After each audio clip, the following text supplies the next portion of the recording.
What's going on, guys? So just got back from Cars and Coffee and it's still early, so I think what I'm going to do today is I'm going to get started on the Walnut Blast on the Z4 N54 today. And I'm not sure how far I'm going to get. I think I'm going to be able to finish it this morning. We'll see. But what I also wanted to do was really get into detail on what I'm going to be using for this Walnut Blast. So when I was looking up on YouTube all the other DIY Walnut Blasts, there was a lot of questions that weren't answered product wise on what they were using and stuff. Just really getting down on specifics, which I'm going to try my best to cover today to make it easier for you guys. Easy peasy lemon squeezy. And most of these parts are going to be from Harbor Freight.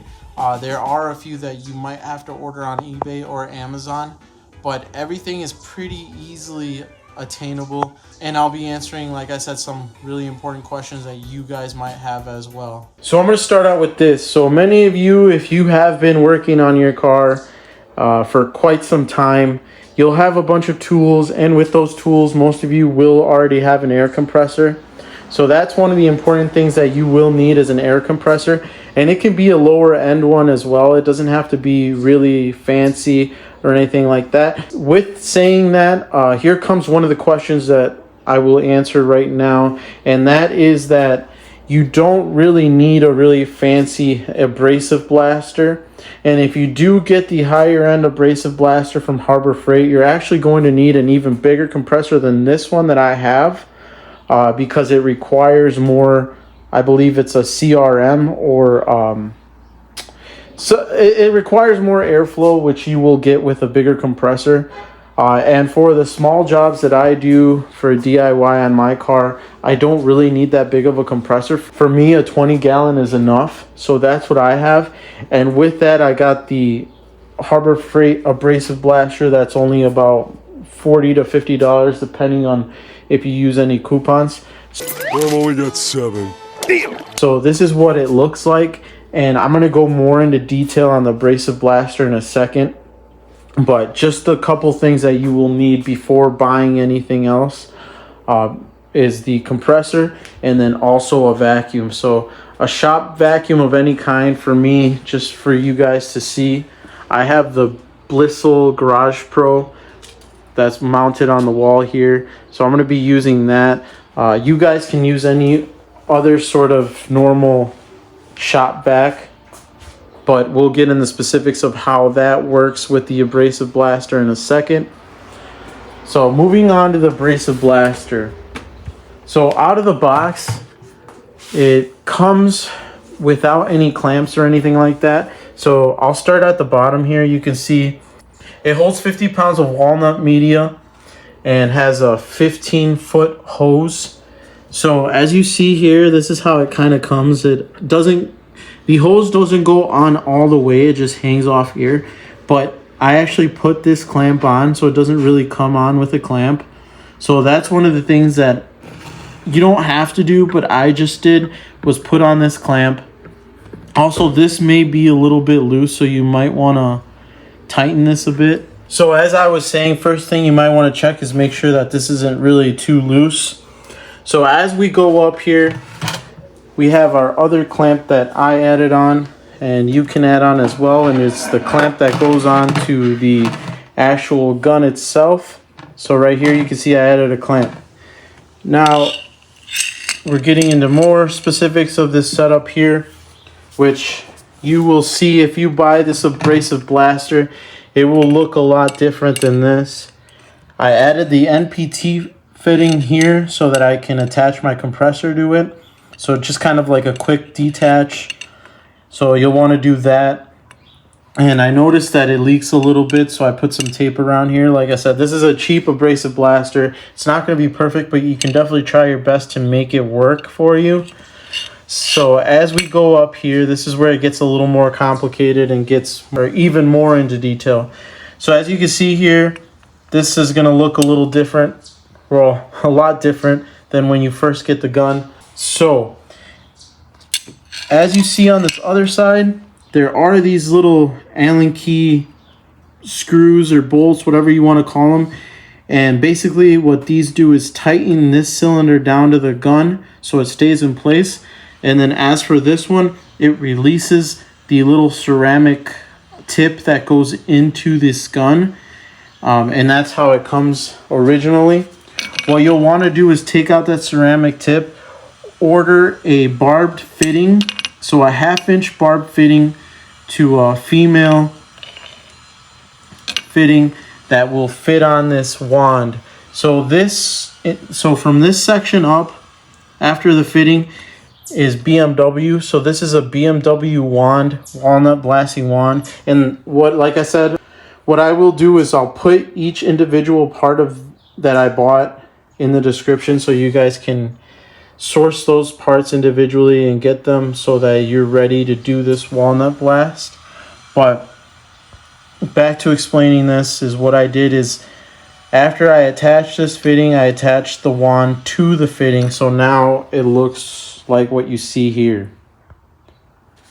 And if you have trouble fitting this 1/2-inch barbed fitting into the gun right here, don't be scared to pound it in. I actually had to pound it in to get it to fit all the way in. All you gotta do is just tap it in. Just tap it in now. Hey, just tap it in. Just tap it in. Just tap it in. Give it a little tappy. Tap, tap, tap-a-roo. And that is because, like I said, once again, this is a cheap abrasive blaster. The inside diameter of this hole of the gun is not exactly 1/2 inch, but pretty close. So if you pound the fitting in, it'll get in there, and then you can tighten it down and it'll be secure. So that's when we get into this whole abrasive blaster and it's all fits together and it's all one piece now and ready to be used. I just need to put the walnut media in here, and we'll get to that here later. I just wanted to really explain this whole system that I have set up here. And as you guys know, with fittings and everything, you'll want to use the proper tape when you're putting all these fittings on. Same with over here, you'll see some of the tape on here, just to make sure that everything seals up well. Also, if you run into an issue where you find a little bit of air leaking here, you can push this down against the gun and retighten your Allen screws here so that it seals up better. And what I did is I used blue Loctite on these Allen bolts to secure them even more. So just little modifications here and there to try to make this abrasive blaster the best blaster that you can use for the money. Like I said, you don't have to get too crazy with it, and if you do get the higher end abrasive blaster from Harbor Freight, just remember you're going to have a really big compressor to use that with. So now that that complicated part was explained, which I also had a lot of questions on when I was watching the other walnut blasting videos, we move on to the switch for the starter. So we'll be connecting this switch to the starter of the engine to seal up the valves on the engines to make sure we don't get any walnuts on the valves when they're open. So that will come into play later. And then if you see these little chucks here, we're going to put those behind the tires so the car doesn't roll back when we have it in neutral. So that is one of the first things that we're also going to do before touching the car even more. We're going to put it into neutral. And I have a DCT transmission, so I'll show you guys how to put a DCT transmission into neutral before we even pop the hood and get into that. And then you can see the walnut media here, and we can go into the specs of the walnut media, which is 1840 medium grit. So we got that there. So we get into another situation here that you guys will run into, and that is this adapter here.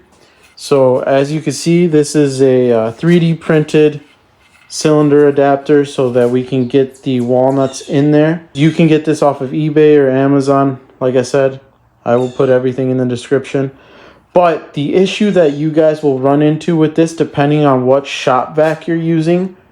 So for me, with the Blissel Garage Pro, the diameter of my hose and this adapter is exactly the same. So I kind of had to make my own adapter here to be able to use this. So what I did is I took one of the extra attachments from the garage vacuum and I cut it so I could fit my own onto this. So I just kind of made my own adapter here.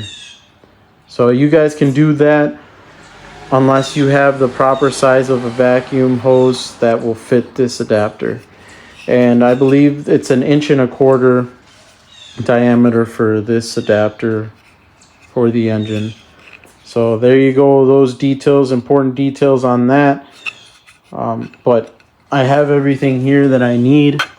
And I also want to make sure to note to you guys that if you're doing all these modifications, and like I said earlier, pounding this barb fitting in here, make sure you blow everything clean with compressed air. So using your compressor with a spray nozzle to just kind of clean everything out. Make sure you're not leaving any bits of aluminum or anything that scraped off when you were doing all these modifications. Same with this. After I cut this adapter, I made sure to clean it up so everything doesn't have anything residual on it that will go into the engine. Alright, so basically now I'm just going to grab these, put them behind the tires before I try to put the car into neutral and go through that process here. So if I remember correctly, there is an Allen key that we have to use. We will find out here in a second. I just will have to peel back the trim that goes around the shifter in order to get to that switch that we have to hit in order to put it into neutral.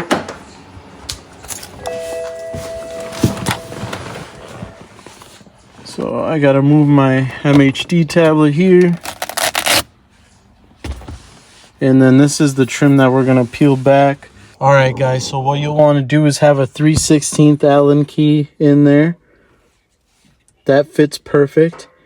And then use some sort of pliers or something to just move it all the way counterclockwise until you hear a click. And if you're having issues with it going back to its original state, kind of just hold it and make sure it stays in the neutral position so that your car is staying in neutral. So there we go. So that important part is done. So now we can go under the hood and just periodically make sure to look into the car and make sure the car's staying in neutral. Alright guys, so here what I'm going to do is remove the intakes and also the charge pipe to kind of give myself some more room to remove the intake manifold. And then I'll see how much room I have after that, but that should be really all I have to take out. I do have this aftermarket vacuum system that works with the tile blow-off valve. So as you can see there, that is not OEM. That might get in the way, but we'll see after removing the intakes and the manifold how much room I have to work with, and we'll go from there. So as you can see right now, you guys, I took the beauty cover off of the valve cover. The charge pipe is off. The intakes both are out at the moment.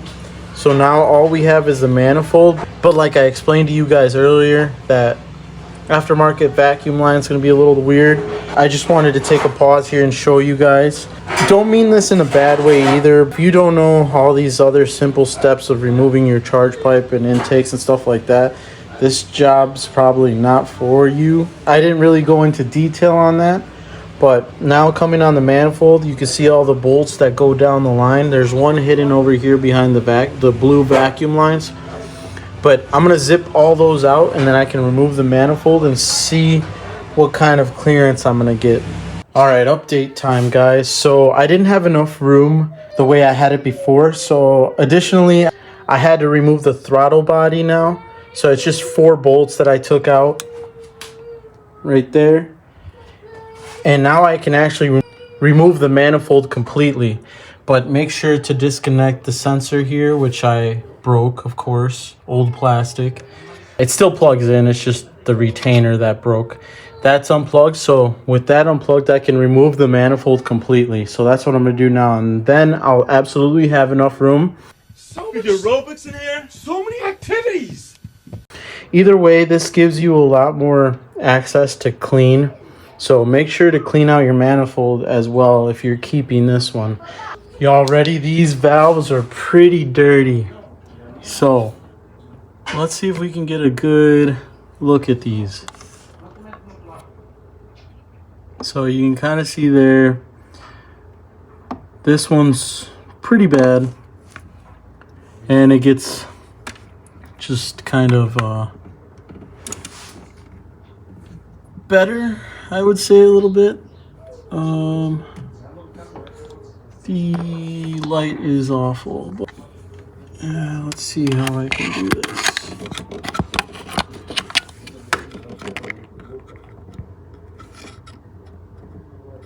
There, kind of see.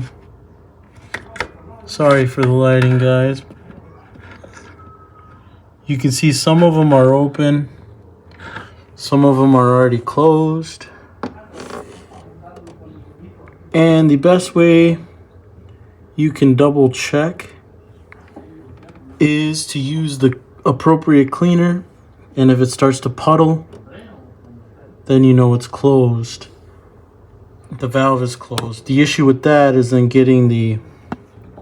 waiting for the liquid to either dry or getting it out, because you don't really want to spray when it's super wet, or at least I don't. There, you can get a good look there.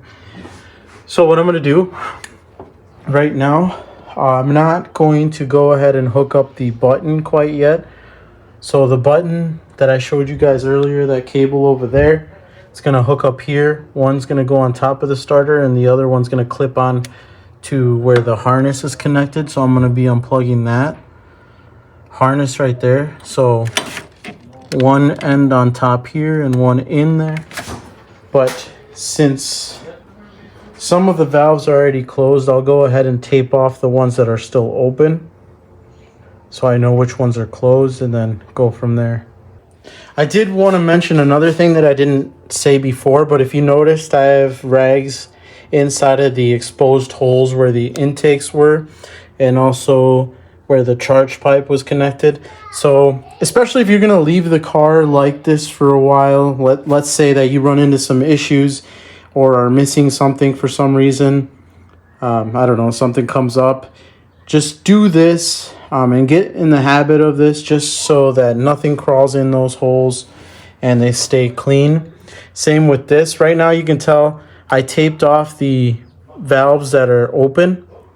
So I'm going to leave those like that. But say if I was done for the day, I would cover all of them completely.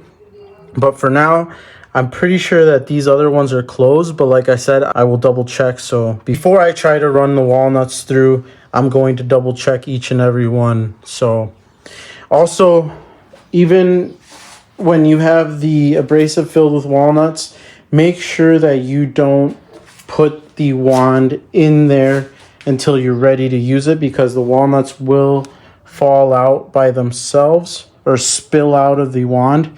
So that's another thing that you want to watch out for. Don't insert the wand until you're ready. But all right, guys, I'm going to double check these.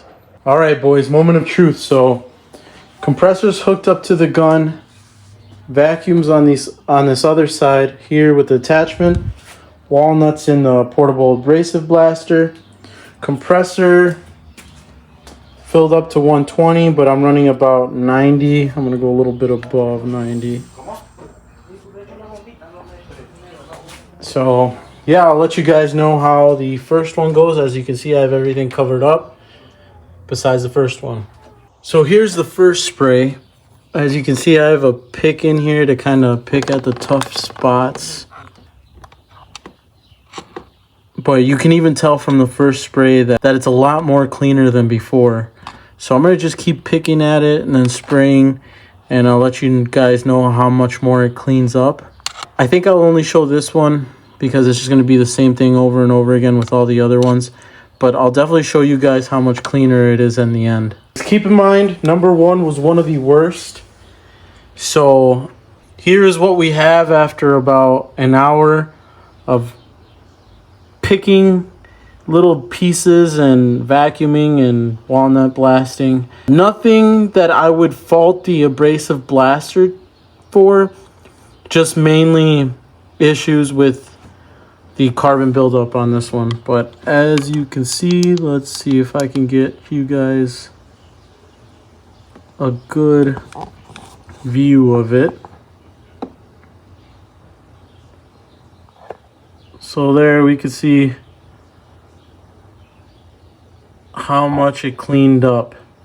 And then obviously you can see little bits of walnut still in there, but that's very, very, very good for what's left and using the vacuum. I honestly would expect a little bit more being left over, but what we'll do is we'll use a blowgun to get any residual walnut out, but there's still the other 5 ports to do. But I just wanted to show you guys me doing one of them, and then I'll probably show the end result of all 6 ports, but this is the only one that I'm going to show individually. So yeah, I recommend you guys having some picks to just really pick at the bigger carbon buildup spots so that you can really get this super clean. But so far so good. I'm really happy with it, and I'm going to continue down the line. However, as for me, you guys will keep seeing the results. I have to go up north for training, for work, so I'm going to call it a day on this one, and then when I get back I'll just continue down the line. Like I told you guys, if you run in the same situation as me, just cover everything up and uncover it when you're ready to get back to it so you don't leave anything exposed. So as you'll see, things are a little different here. It's been almost a week since I was last working on the Walnut Blast, and what I ended up doing is I actually ended up ordering a clear hose instead of using the black one. So that's one minor change that I did. I put that one over there, but I didn't like how I couldn't tell if the walnuts were actually feeding into the gun. So that's why I changed to the clear hose, so I could see the walnuts actually going through. And I know you guys will probably think, well, you could have just sprayed into a bucket or something or outside. But I drove in the car with the front side facing inside of the garage, so I can't really spray outside, and spraying into a bucket or something will make a huge mess. So that was just an easy fix, and I think it's probably easier and nicer to just have a clear hose. So that's the only difference right now. And as I'll show you guys on the valves right here, I'm actually on the last 2. So the last 2 valves here, or ports if you want to say, were open. So now is the time to actually use the other device that we got here, this push button that will kind of bump the starter and close those valves. So I'll show you guys how to hook that up, and then we'll go through and actually do that. So the switch is connected, as you can see. I kind of explained it to you guys earlier. One goes into where the harness connects, and then the other one just on top here where this red cable connects to, and to the bolt that you see there in the center. So they're both hooked up. I already kind of pressed the button a little bit, and it did start to move the valves. So just keep an eye on them and make sure that the ports that you want to close do close. And I'm not going to record this, but I'm going to do it. It's not too hard to do. Just make sure that there's nothing in the way here and everything's clear, so nothing gets sucked in to the ports. All right, so the ports that I wanted to close are now closed. It only took about 2 button clicks, and now number 2 and number 6 are closed. So I'm going to get back to it, but like I told you guys, at the end I'll go through all the ports and show you how clean they are. Here is the end result, guys. So I'm going to do my best to see if you guys can see here. That one you can kind of see. Yeah, there we go. You can see some of the wall areas are still a little bit dirty, but the issue with that is getting towards those wall areas is pretty tough, especially because of the attachment. So maybe if they came out with a better attachment, you could get the walls perfectly. If any of you find a way to get the walls, you can put it in the comments, but I'm pretty happy with how this turned out. It took a lot of time, especially with the pick tools, but I'll link everything below so it helps you guys out when you do it. Just like I said, the walls are the hardest part, especially because trying to fit the attachment or the nozzle of the gun against the walls is pretty tough. But I'm gonna put everything back together. I already put the gaskets on the intake manifold, and that's all cleaned out as well. So I went through and cleaned the manifold. So everything's just gonna be in reverse now, and we're gonna put everything back together. I also reset the neutral Allen key, so that's all put back together. I took off the Allen key and it's back in park.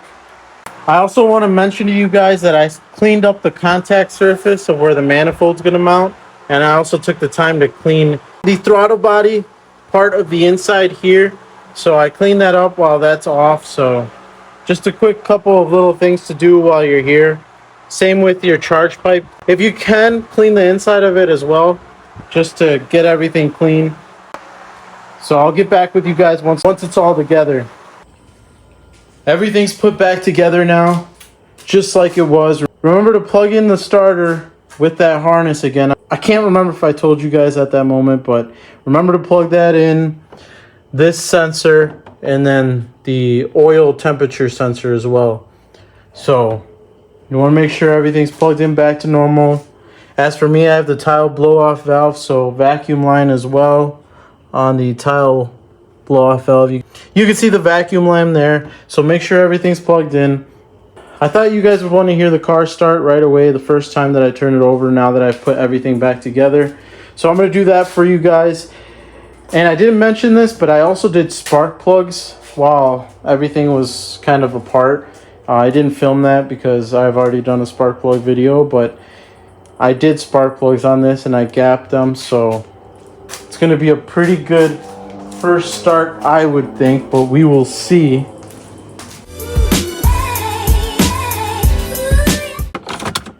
All right, boys, here we go.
Also remember to take out the chucks here. I just remember that too. I think I would have probably forgotten. But she's sounding good. She hasn't ran in a while. So I'm going to let it get up to temperature. But it's always really stressful the first start after doing some major work. Sounds good though, so that's great. Probably take it out for a test drive. And then I have another Cars and Coffee tomorrow morning, which was cool because I think it's going to be the last one of the season. It is now almost October. Today's the last day of September, so keeping that in mind, I'm glad I could get this done. So that does it for the Walnut Blast. We're all done and the car's been running perfect. I've taken it to work multiple times and everything seems to be really good. Some keynotes that I do want to mention is I've also seen online with other people who have used higher pressure abrasive blasters that actually the walnuts will go up the valve, up the top hole, and go into the other ports. So another good reason to use a lower end abrasive blaster, just because the pressure is lower, it just takes longer to get it cleaner. So I hope I really helped you guys out with some more detailed questions when using a cheaper abrasive blaster and some other things that other people may have missed. And if you have any more questions, just let me know in the comments and I'll be sure to answer them. I'll catch you guys on the flip side.